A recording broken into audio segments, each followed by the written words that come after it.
First. Some legislators are asking for more transparency when it comes to prescription drug costs. Reporter Maddie Biertempel was there for today's hearing and has more on the bill that's on the table just the second day of the 2020 legislative session. I think if you ask the average consumer, they have no idea what goes into the cost of their prescription drug when they pick it up at the counter. Specifically, House Bill 1032 would mandate drug manufacturers, pharmacy benefits managers, and health insurers to report information to the State Board of Pharmacy. It also includes the creation of a website to show that information and has penalties up to $10,000 for manufacturers that violate the law. The attempt in this bill is to try to get at putting pressure on companies not to raise prices. The question is, will it do that, or will it add just another regulatory framework?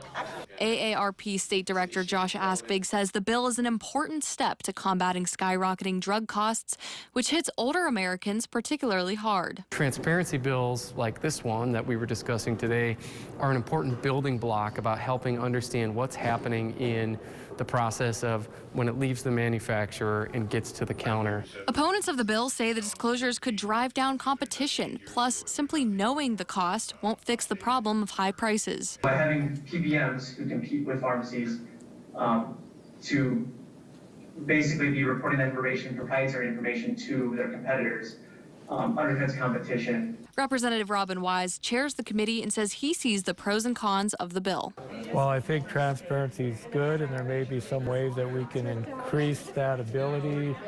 I'm a little concerned that people are thinking it's a silver bullet and somehow it's going to lower the drug prices, and I really don't see that as probably happening.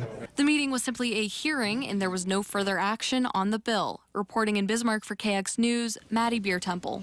In AARP's 2020 survey of North Dakota adults, in the past 2 years, about 25% reported not filling a prescription that was provided by their doctor, and 44% of those adults said that was because of the cost.